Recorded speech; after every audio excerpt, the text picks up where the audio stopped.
Let's test. All right. Hello, all you wonderful people. Welcome to another Baylor esports matchup. Tonight, we are confronting the Utah Utes, and not gonna lie, we started a little bit early. At the moment, we are still trying to get our special lobby sorted out. But good news.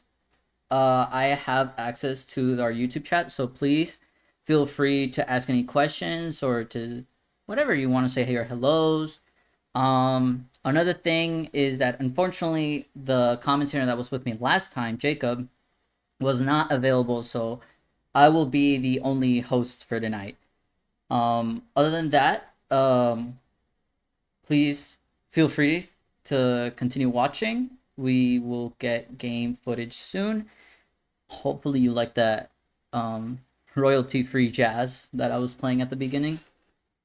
But yeah, so I believe almost all of our players are available tonight, so we are just in the process of getting to our bans. If I think we haven't done that yet. All right. Ooh, interesting. Black screen. There we go. Also. So yeah, they're just doing the website check-in at the moment. And I believe Utah should get the first ban here. Of course, another thing that I also need to note is to comply with Power Esports Conference, and in order to ensure that there is no cheating of any sorts, this stream will also be at a 90-second delay. That is just a standard. So don't worry if it feels like I'm not answering you if I'm looking at chat or anything like that. It's just going to take 90 seconds for you guys to receive it. Oh, and it looks like we're going with the Zarya ban. Interesting. Okay. So I do note that there were mid-season patch notes, and I believe Zarya got a buff, if I'm not wrong. A lot of people got buffed in this update. But we were most notably excited for the Mythic Junk skin that was released, and we also wanted those juicy details about the new character that is going to release soon. However, I haven't seen anything about it. So we'll see who we ban. Hopefully we'll get that information soon enough. Symmetra. Okay, yeah, Symmetra, I can understand why. Mainly because her teleport is so useful in certain maps. And at least for me, she's kind of a nuisance, and I really hate to deal with her on the battlefield. But that's why they banned her, and so interesting bans. Utah bans Zarya, and Baylor banned Symmetra. Let me just come over here.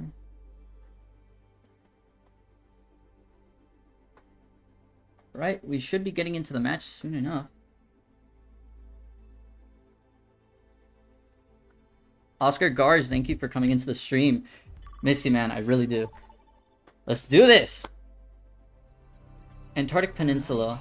I believe this is a very heavy lore map, especially for the character of Mei, who was cryo-slept with her team until... I don't remember the exact period of time, but it was a sad story for her, because when she woke up, she was basically all alone. None of her other members woke up, and so she had to essentially rescue herself and get in contact with Overwatch. Ready for battle. Here we go. Looks like Baylor's gonna go with a dive comp, while Utah is also going with a dive comp, and an anti-dive element with Brigida, of course.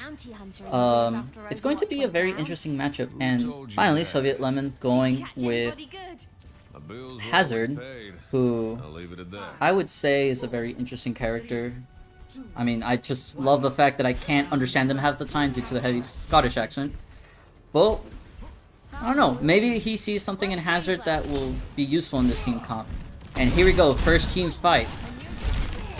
Looks like things have been going relatively stable. I mean, no team has been so aggressive, except for this D.Va who just launched into the Hazard, Tracer trying to go to the offside, trying to get a pick, but doesn't seem like she's able to. Hazard low on health, but thanks to our supporters, they've been able to get into a steady shape, except that our McCree is now eliminated. And it looks like the enemy team of Utah is going through with their advance. There goes another support. There goes another DPS. Tank just has to run away. If not, he is doomed. And I don't think he's going to make it to the spawn in time. This is a very bad play that just occurred on Baylor's side. But, of course, it's just the beginning of the round. As I always say, the beginning battle doesn't always influence how the rest of the match will go. Utah with 25% of the point taken already. Here we go, tank and tank confrontation. It looks like we're able to get a successful pick with the McCree. It is time to dive in. Tracer going on for the tank to see if she can get some good damage on her. Unfortunately, I did hear that she did get nerfed, at least with her radius. Brigitte might be eliminated here. That's some support going off. D.Va trying to use her bomb. It's unsuccessful in trying to kill anyone, despite the fact that she is in mech now and she is in the safety of that. Our tank was able to get to the point, and we've successfully defended ourselves. And it looks like the D.Va tank is just gone. McCree trying to use the ult unsuccessfully. This is really good news. That basically means that D.Va used tank and McCree used tank. There should be 3 more tanks, ultimates to their available. And we have 4. Unfortunately, McCree gets eliminated. And our Hazard just unleashes his ult, but I don't think he managed to get anyone in there. And it looks like most of the team's just eliminated. It's just the Tracer, and there she goes too. That is an effective team kill from Utah. They've regained the point, and they are now at 65%. They are going to have to step up their game, Baylor here, in order to even reach point. Here we go, tank going in with the offense. But it looks like we just can't get through. The tank is stunned.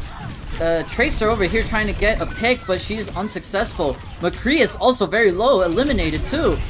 And so is our Lucio, tank too, and that's just a team kill. That is unfortunate. That means that we do not have an effective touch.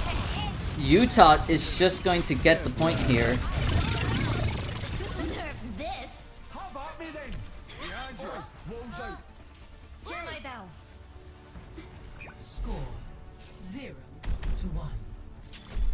So there were a lot of things that you can learn from that.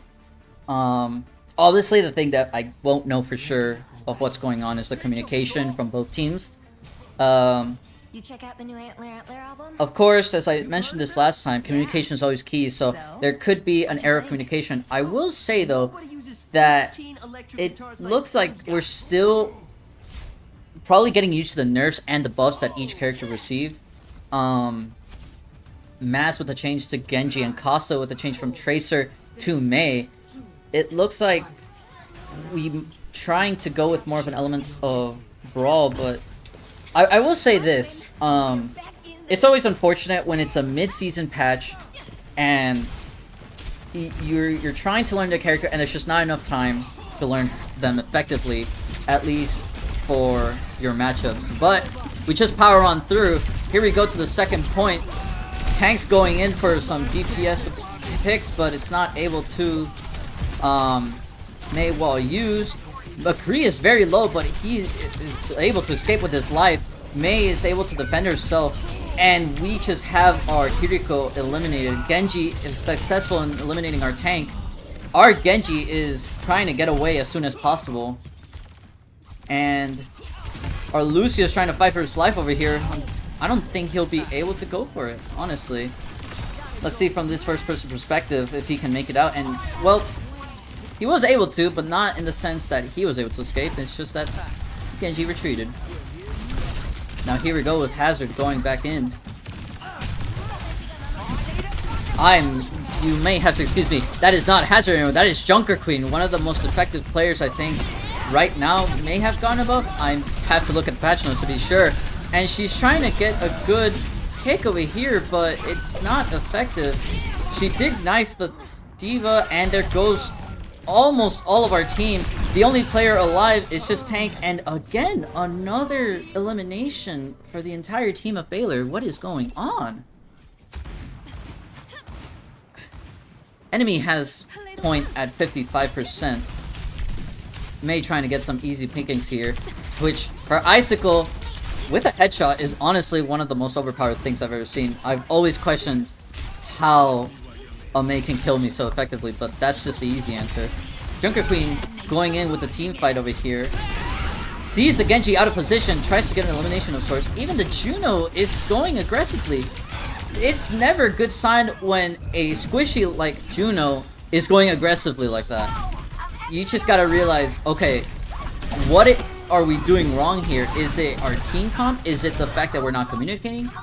But we were able to get the Brigitte pick, and it looks like our Genji and our Lucio are going into the dive for the D.Va. Nice deflect there, able to save yourself and the Lucio. But we've managed to get control of the point, 10%. We just have to see where this leads us to. Amazing B and amazing Kiriko rush with a Brigitte. Oh my god, a lot of things going on at the same time. Alright. Our tank's just taking a massive beating from the D.Va. She is so low health. Brigitte down. Mei over here trying to help our tank. Is she able to kill the tank? Yes, she is. She even killed the Kree. This is amazing. Genji's super low. Can be easily killed right now. That is unfortunate. We will not be able to get to that. Our Genji going back to the team fight. And here we have our tank who's just waiting to see what's going to happen. D.Va Matrix was not able to get into a knife, but the knife didn't end up hitting anyone, so here you go. It looks like everyone's already in a concentrated position. He goes for the McCree, and honestly, a very interesting ult that she decides to use there. I feel like that was a very low target ult, as it only got, I believe, not the McCree, I'm sorry, the Brigitte. However, it was able to successfully fend off Utah. And here we go, another team fight. A very unfortunate cue from the McCree. It looks like he won't be able to get anyone with Deadeye. That is good for us. That's one less ult to worry about. And we have our Lucio eliminated. Mei's over here fighting for her life against the tank. And there she goes to the defense, but it looks like one of our DPS and another of our supports is just eliminated. The enemy team has, at 99%. We must have a touch of some kind, and we were able to, but it's not going to work out. Utah capped the second point, and that is a victory for the Utah Utes.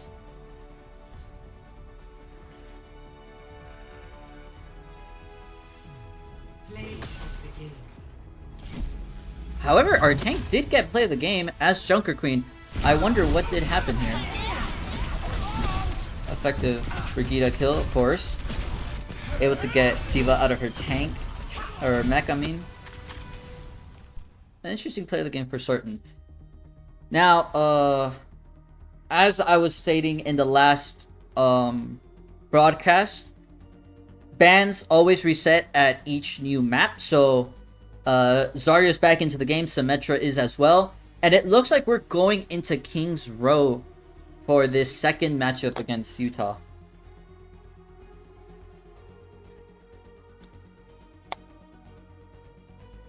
In the meantime, how are you guys doing? For me, it was a very uneventful Tuesday, to be fair. Only had 2 classes. But, you know, they were 2 classes that I loved. One of them has a research project due, and the other one is great.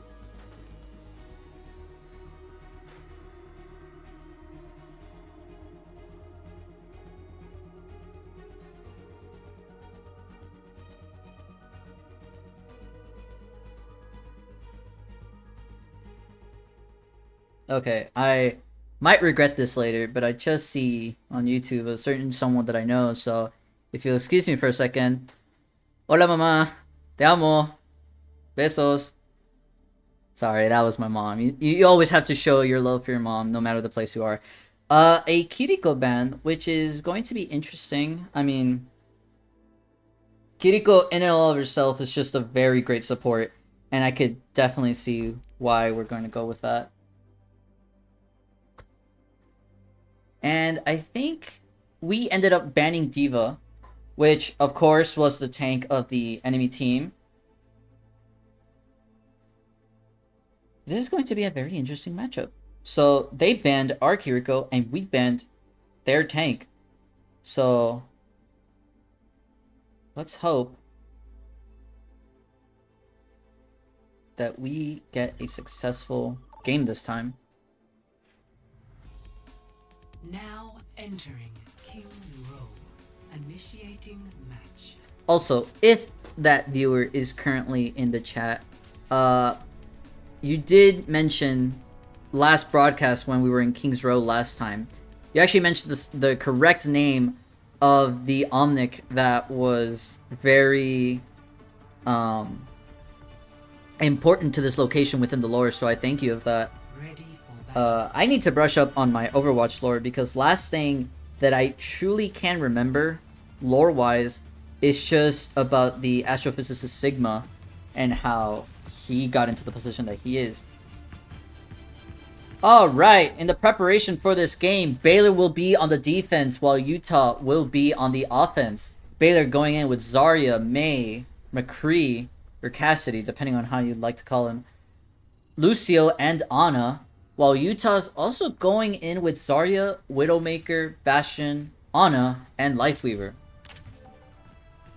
Of course, Widowmaker is very unfortunate on this map because, as you can see from the enemy spawn, that top window is very useful for her. Now, here we go. Zarya v Zarya matchup. Who will be the better Zarya?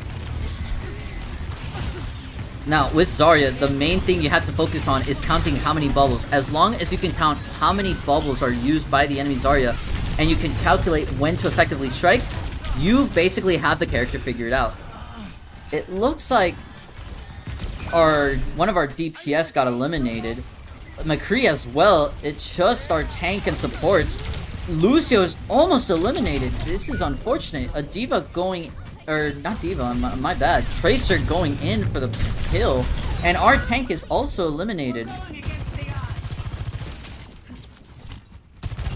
This is a very sad showing that's going on right now, but we'll just have to power on through. As you can tell, that the enemy team is way out of position, at least relating to the cart. So there may be a time where we could effectively dive into the bomb, to the cart, my bad, and see if we can try to sandwich them in. It doesn't look like that's possible though at the time being. And again, count the bubbles, you know when to eliminate someone. That's exactly what the Bastion did, and the Bastion gets off with no punishment. At least we were able to eliminate the Tracer, but at the cost of our Sojourn. And this Bastion, I mean, man, he keeps getting free reign on these people. So tank changing to Orisa, who is, as we all call her, horse. And we just love Orisa, honestly. I mean, we love her when we use her, we hate her when we fight against her, right? And it looks like she's already using all of her abilities. She's just no way that she can defend herself at that moment. Or Sojourn here trying to take a distance, able to get at least some shots in order to charge for a railgun. And Cart makes it to the second point. McCree has Deadeye ready. Wuyong is over here trying to get some supports in, but we're just trying to see how well we can do it. That window is going to be very obnoxious for the Baylor team, especially with scoped characters like Ana. And there is another elimination. Our McCree just off, and Nano was given to Orisa, but it doesn't look like it's going to be put to good use. At least it's able to fend off everyone else, but she dies in the process. At least with this, we have at Two more ults. McCree going for Deadeye. Is it going to work? Is it going to work? It's one kill. One kill is all you need to at least push something through. One support down, 4 to go. So here we go. Doomfist trying to get a push in, and he might be able to eliminate the Zard, but wasn't able to count the bubbles and effectively feeded into her bubble. But for now, it's just a moment's respite. Here we go. Sojourn on high ground trying to get some picks on the enemy combatants. And Genji is going to go towards her. But it looks like she dropped and got into a good start. But brother versus brother, Genji's the better brother. Lore-wise, of course, the fact that Hanzo and Genji were brothers, one of them had to murder the other, at least in cold blood. But enough about Overwatch lore, it's time to get into this matchup. It's 2 meters to go. Will they have an effective touch? And it just doesn't work. No one was able to touch Cart. Score 0-3. Switching sides. Able to cap 3 points with 4 minutes and 2 seconds of time remaining for overtime. Initiating match.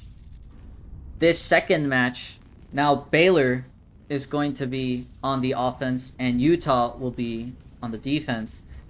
We'll just have to wait and see how this goes. Oh, don't give me that latency sign, please. I don't want to restart stream.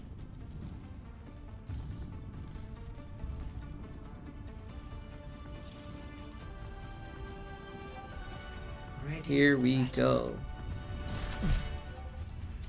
Greeted, curse me all you want. Without conflict, there is no future for humanity. For those of you who don't know, Doomfist is a very important character to the lore of Overwatch, as he is the head of Talon, which is in the organization that basically Overwatch has to fight. He's the leader, and as you can tell by his in-game character, his name is Doomfist for a good reason. I mean, he packs a very powerful punch, Hello.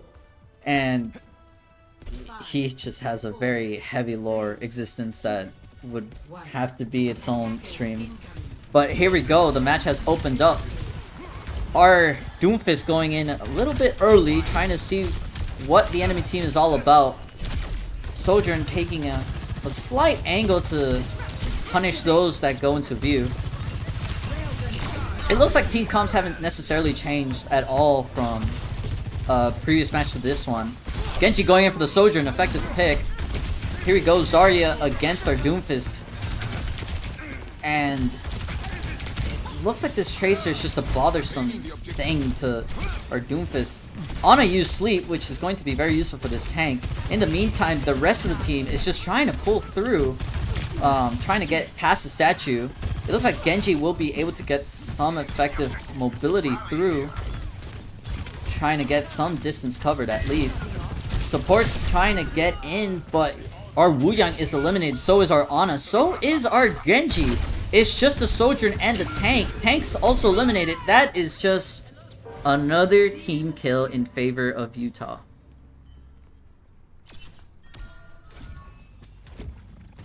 We always wait for team, wait for everyone to respawn.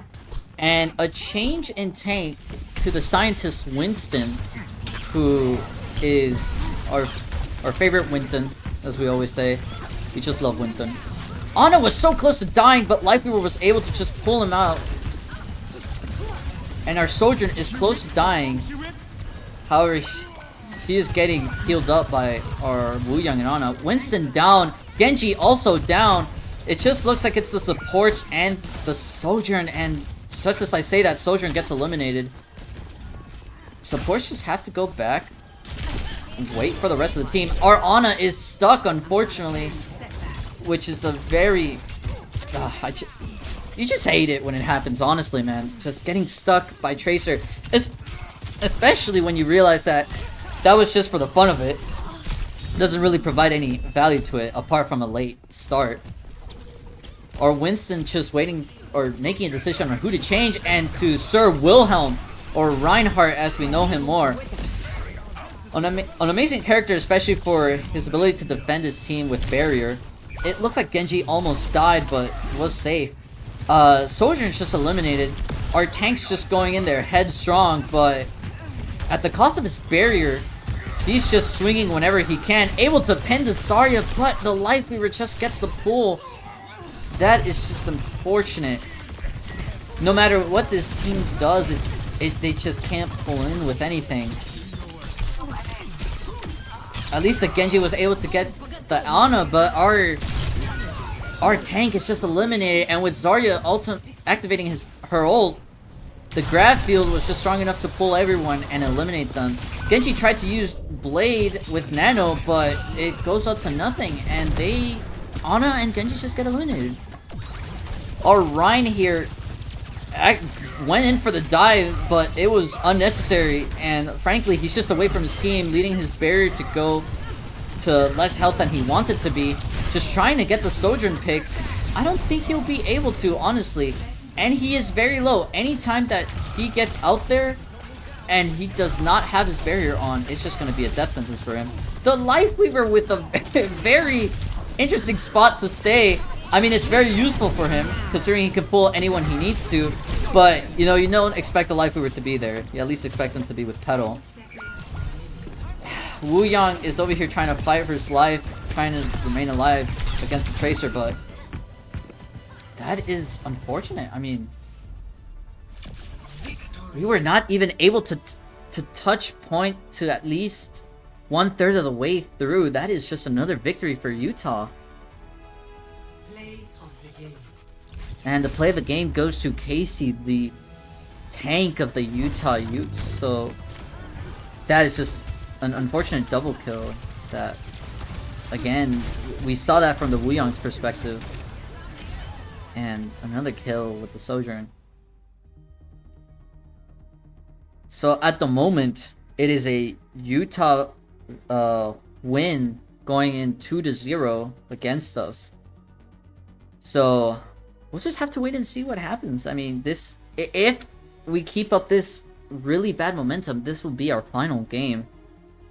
And as you all may know and have seen through the streaming soon page, we have a bye week. So this is the last chance that Baylor has, at least in Overwatch, to get another victory if possible before any other playoffs happen or anything like that. But for now, let's just wait and see what happens. It looks like we're going into Esperanza.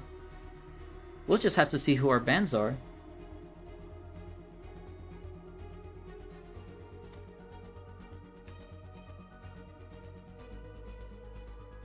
Interesting choice.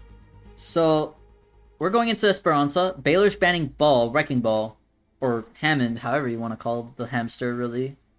Bothersome nuisance that it is. I mean, I can see why we're banning him. This map has a lot of parts where Wrecking Ball could essentially hook and just get free mobility and not even, at this point, not even just gain an advantage against the enemy team, but just have so much mobility. And they decide to ban Bastion, which is an interesting ban, really, because they were the ones, I would say, that had the more effective Bastion. So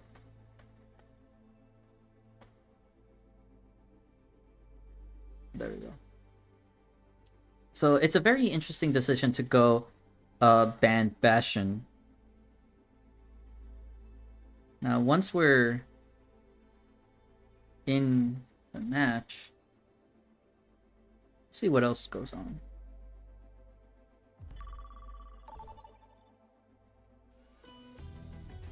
Welcome to Esperanza. Initiating match. For this game mode, Esperanza, as the announcer likes to call it, is a push map. So as you can tell, there is a robot in the middle of a map, and the only thing you have to worry about is getting that robot to the enemy team spawn point. Once you do that, you win. If you do not do that within the time limit, it depends on who has the greater distance between the robot and the enemy spawn point. Whoever has the longer distance wins. Now, Baylor going in with Winston, Tracer, McCree, Lucio, and Kiriko, while Utah going in with Ramatra, Torbjorn, Echo, Mercy, and Lucio. This is going to be very interesting how they play these characters. We haven't seen this yet from the Utah players, so we'll see. We'll see how they use these characters. Echo trying to get a head start and flying throughout the map. Looks like our Tracer was able to get some shots on her, but the Echo is going to be mainly in the air, so Tracer's just going to have to focus with everyone that's on the ground at the moment. Targeting Torbjorn. McCree over here, who is with the great sharpshooter, trying to go for the Echo, and Tank is just a limit. Okay, that's an unfortunate ragdoll, but Echo eliminating our Winston, and our Tracer just has to focus on the Torbjorn here, and she just gets eliminated. So does our Kiriko, who ends up fighting, I think, Ramatra. And so at this point, it is just a McCree, and that is just unfortunate. Tank with the switch to Roadhog, who is still very powerful in the entirety of the game, able to hook and then one-shot enemy heroes.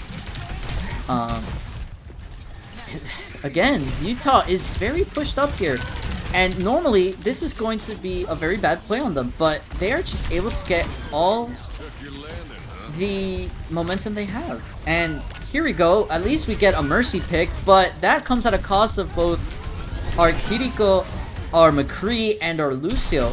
Tank's also defeated, so just Sojourn at least able to defend herself.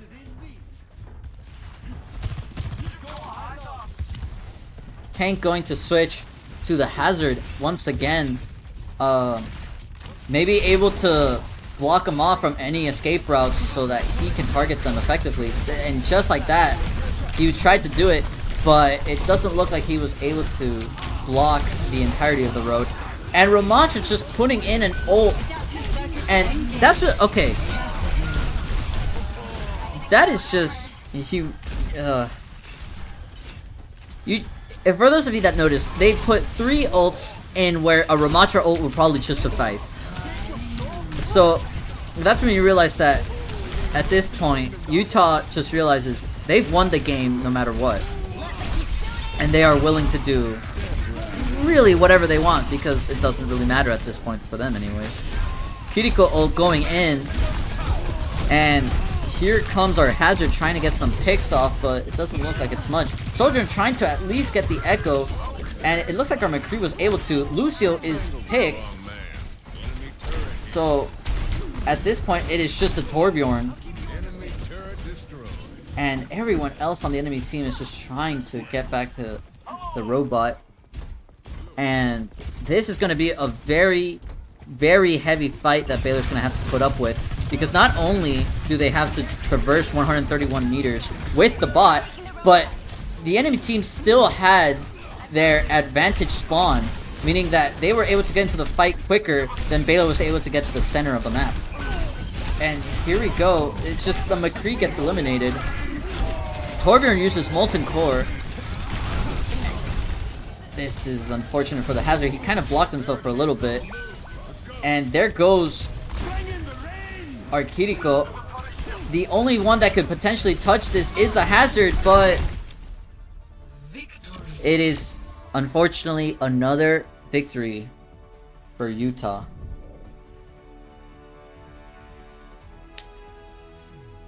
Play of the game.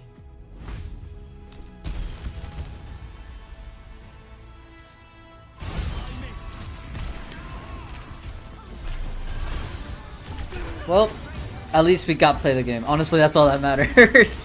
But it unfortunately another 3-0 loss.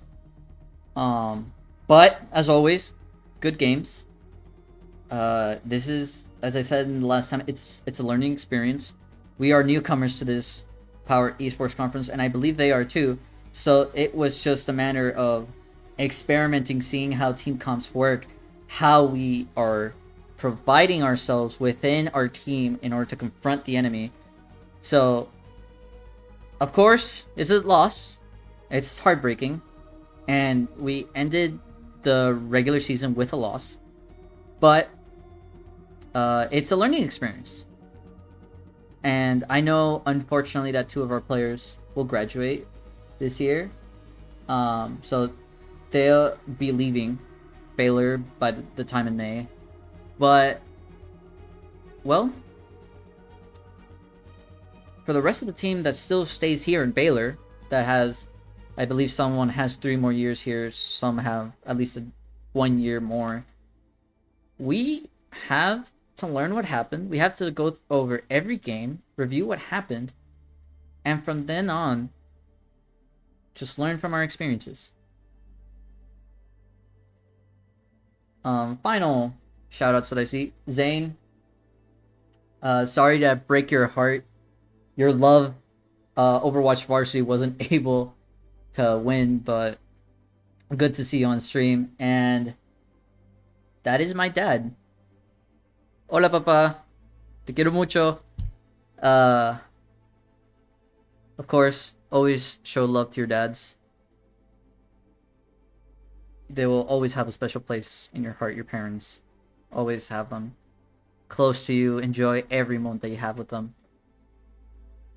Anyways, I believe that will be the end of the stream. Thank you to all who joined us for, unfortunately, the only 2 games that were able to be streamed on the Baylor Esports channels here on Twitch and YouTube. Hopefully, we'll let you know any schedule changes that happen, at least with Valorant or Super Smash Brothers.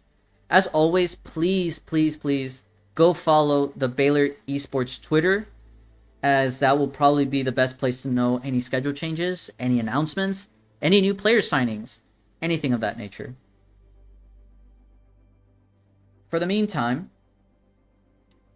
this is DT23 Oscar. It has been a pleasure to be the host of these streams for Overwatch.